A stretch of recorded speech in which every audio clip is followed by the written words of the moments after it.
읽어주는 교과 셋째 날 2월 7일 화요일 롯의 잘못된 선택.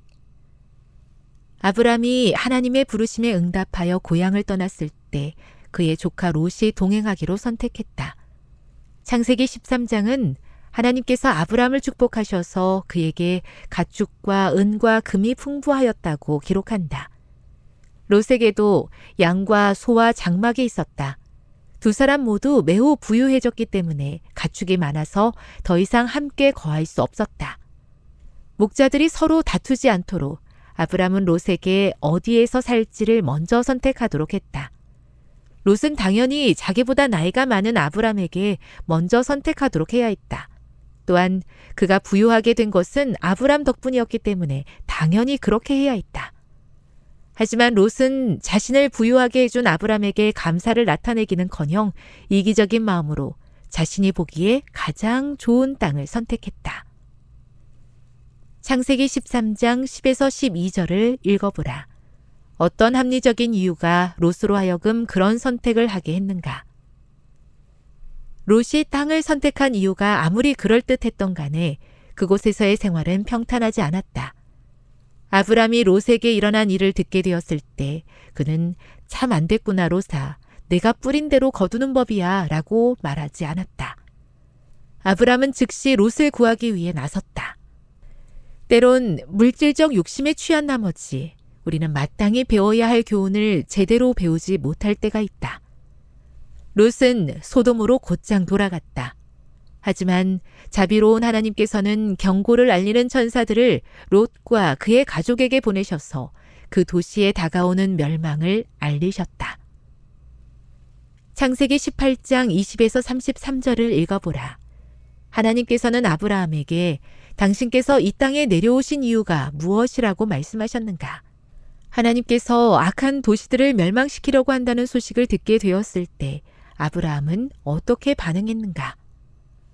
아브라함은 롯과 그의 가족을 생각하여 만일 그 도시에서 의인을 발견할 수 있다면 그 도시를 멸망하지 않도록 하나님과 협상했다.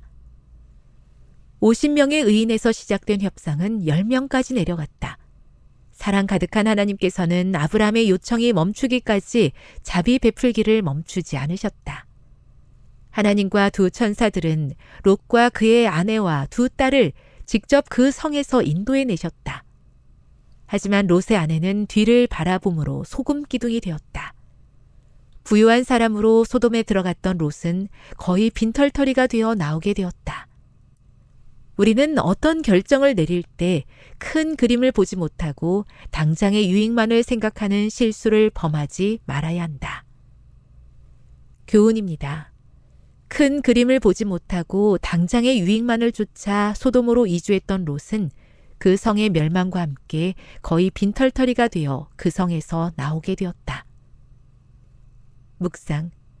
롯의 결정하는 과정과 그 결과를 생각해 보십시오. 롯은 어디에서부터 잘못되었는지, 또 그 결정이 롯의 삶에 어떤 영향을 주었는지 생각해 보십시오. 그대도 롯처럼 행한 적은 없었는지 묵상해 보십시오. 적용. 그대가 롯의 길을 따라가지 않기 위해서 아브라함에게서 배워야 할 교훈은 무엇이겠습니까? 이것은 그대가 가진 계획의 어떤 부분에 적용할 수 있겠습니까? 영감의 교훈입니다. 롯의 잘못된 선택의 결과. 롯은 자기 자신과 가족을 애워쌀 도덕적 감화보다는 현세적 이익만을 보고 소돔을 거주지로 선택하였다. 롯은 이 세상에서 과연 무엇을 얻을 수 있었는가? 그의 소유는 모두 소멸되었고 자녀 중 몇은 그 죄악의 도시가 파멸될 때 함께 멸망을 당하였으며 아내는 길가의 소금 기둥으로 변하였다. 그리고 그 자신도 마치 불 가운데서 얻은 것 같이 구원을 얻었다. 청년에게 보내는 기별 419. 눈앞에 보이는 이익을 쫓느라 더 중요한 가치들을 놓치게 되는 경우가 있습니다.